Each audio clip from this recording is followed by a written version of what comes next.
Hey guys, today's video I am going to do a self-diagnosis of my AHRMA crash from Roebling Road. And sorry, but I'm cooped up. I've got nothing to do except create video content. Unfortunately, I don't have a video of that race from the bike. I forgot to push the button to start the record. Probably a good thing so I don't have the actual crash to remind me of mistakes made, because I can't blame anyone else. I can only blame myself. And if I had used that much patience, I may not have rode off the track and ended up with some fractures. As you notice, I'm not wearing my back brace. My back is really starting to feel good, but I don't want to push it. So I'm allowed to take it off for periods of time. There's almost zero pain at this point. It'll be 2 weeks on Sunday since the crash. And I think the bruised ribs on the back left side, my left flank, those caused most of the pain. The actual right side where the fractures were, not so much. But I think a combination of it, it was pretty miserable. But I do want to just talk a little bit about what happened. I've got some aerial view of the track. I can put some annotations on it, show you what happened, where I was, what transpired. And I've also got 2 short clips from Saturday's race, the Sound of Thunder 3 race, and the problems with the traffic of the slower classes that started behind us. I mean, Roebling's over 2 miles long, and by the 3rd lap we were already running up into some pretty heavy traffic of slower bikes. So I understand when you have so many entries that there's going to be some classes that are going to be grouped, but I don't think anybody realizes the speeds that the Sound of Thunder 3 class, even though it's like SV650s and lightweight twins, our closure rates and our speeds on the track are, granted, we're not doing 150 miles an hour down the straightaway. We're still doing 125, 130. But we're holding that speed, and turn 3 where my mishap happened, that's 100 mile an hour plus. Turn 9, another 100 mile an hour plus turn for the lightweight twins bikes.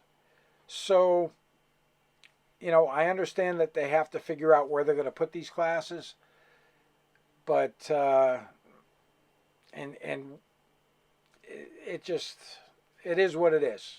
And again, no amateur expert split, so you don't know what the capabilities of the other riders are, and you should always use a lot of caution when you've got slower bikes that you're catching, and maybe just that much more patience.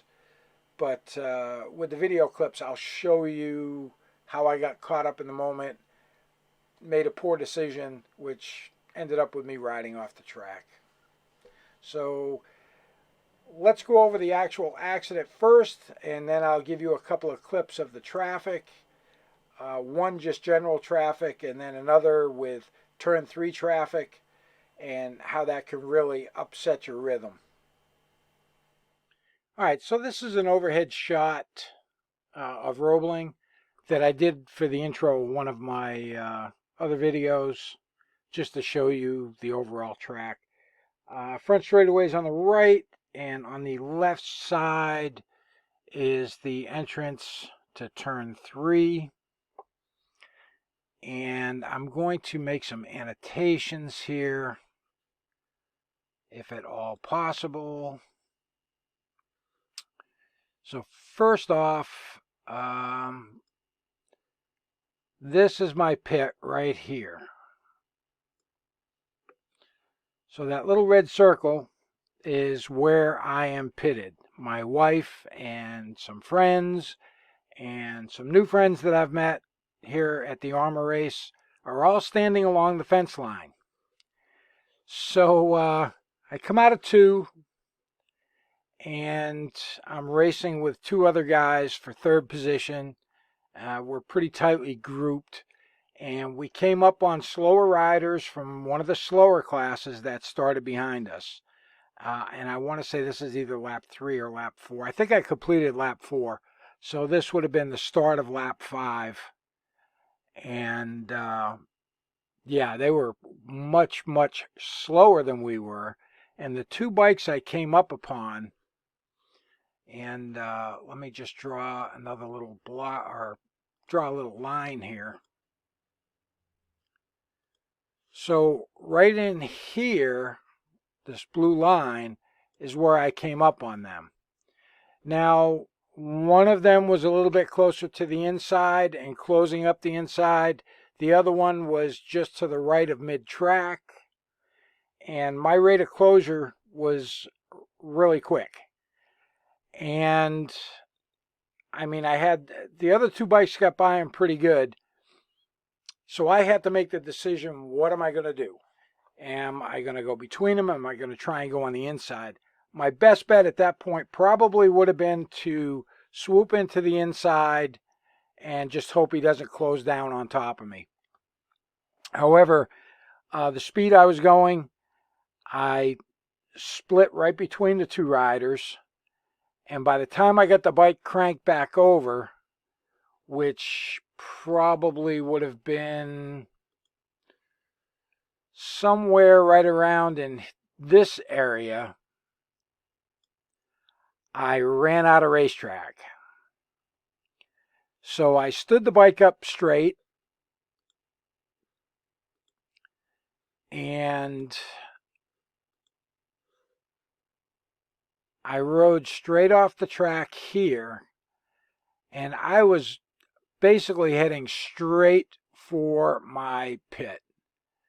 So it was probably right about here when I decided I'm not slowing down enough. I'm probably still going 70 to 80 miles an hour, and I need to get the hell off this motorcycle.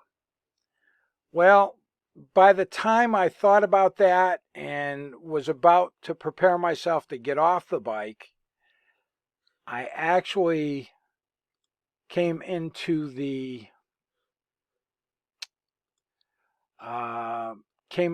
sand area here,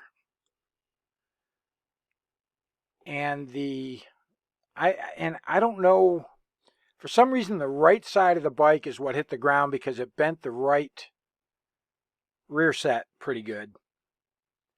So I think when I hit the sand, it threw me off to the right over here, which would be almost like a high side. And I must have landed on my right shoulder and the right side of my head in the sand because I was completely covered in dirt. And then I kind of bounced and landed right on top. And let's see, we'll just change colors here. We'll go with, I don't know, we'll go with this. So I landed right on top of the tire wall right here, right in front of my pit. So like I said, my wife's standing there. She watches the whole thing. Yeah, and it, of course, my Tech Air 5 vest went off. I had a deployment. It pretty much knocked the wind out of me. And as I'm laying on top of this tire wall, I'm trying to get up. And unfortunately, my fat butt was stuck down in the center of one of the tires, which was making it extremely difficult to get up out of the tire wall. And once I caught my breath a little bit, I gave everybody a thumbs up at the fence line, and I managed to roll over the dirt berm on the backside of the tire wall and stand up. Now, took my helmet off, gave that to them at the fence line. The crash truck workers got over there relatively quickly. I was up and moving around. One of the other guys that was pitted near us gave me a bottle of water. Thank you so much. And yeah, it really sucked at this point. I thought I was doing really well. Like I said, I was fighting with two other riders for third place, which would have put me on the podium. And yeah, so that's what happened. And I've got a short clip from my first race, Sound of Thunder 3, that will show in turn 3 the closure rate on some of the slower classes that were behind us, and really the traffic jams we had to deal with after 3 or 4 laps. It was just ridiculous. And this was actually brought up in a meeting prior to the race on Sunday. Some of the other guys in Sound of Thunder 3 said that there was a safety issue because of the slower riders and them not holding their lines. They're holding their lines, but they're holding different lines. I mean, everybody's on a different line, and it makes it more difficult for the faster riders to get around them safely. Like I said, I didn't want to get pinched off on the inside going through turn 3. The other guy, I didn't know what he was going to do. He was to the right of mid-track, so I tried to split in between them, which I did. I was too fast to be able to crank it over and get through turn 3, and I ended up riding off the track. Okay, this first clip, this is coming through 3, 4, 5, 6, 7, 8, 9. And I am actually in a battle with these two riders right in front of me. However, we're going to come up on a huge group of slower traffic from the slower classes that started behind us, and this is like lap 3. So it takes us virtually no time to get around and catch up to these guys. And as you can see, everybody's got a different line. They're all over the track. The two guys I'm battling with, they got around them pretty quick, and I got kind of hung out to dry a little bit. And guy going in the pit, and now I've got this guy I've got to check up. I don't know what he's going to do. And the two bikes I've been battling with get a great drive out of 9, and you can see the gap that they did on me. This is coming into turn 1, and having to check up on lap traffic. 2, and then into 3, and there's going to be a couple of bikes in the way, very similar to what happened to me on Sunday for my crash. Okay, so that's going to wrap up my self-diagnosis of my 2023 crash. Hopefully I got it out of the way, and it'll just be a thing of the past. 100% my fault. I could have used a little bit more patience, and I wouldn't have run off the track. However, the two guys I was battling with, they would have got a jump on me, and I never would have been able to close that gap up. And I can't blame anybody else for what happened other than myself. Once I went off the track, I couldn't get the bike turned. I dabbed the rear brake a couple times, and it locked up and kind of squirreled me around a little bit. There wasn't a whole lot of distance there to cover at the speed I was going. So things went by pretty quick, and by the time I thought about bailing off the bike, I was in the sand trap and I was getting tossed off anyway. So it didn't really matter. Live and learn, basically. Have a little more patience. It's not like we're out there winning any money or anything really. It's the love of the sport, and it's a fantastic hobby. Don't let crashes deter you from getting into something that you may be really good at and you have a lot of fun with. Otherwise, you just sit in your house in a bubble suit and do absolutely nothing. But anyway, I just wanted to do this. I know I sound like a broken record because I've been talking about this crash and stuff. But that's what happens when you're kind of cooped up and you're bored and you need to do something. So I figured, why not make some content and self-diagnose what took place. Anyway, guys, If you like the content, please subscribe to the channel. I really need to get some subscribers. I'd love to get over that 1,000 mark so I can start making a few pennies here and there to help support all of my video stuff. Make sure you hit the bell for notifications. Thumbs up always helps the algorithm. That way it'll get brought up to more people for them to see it.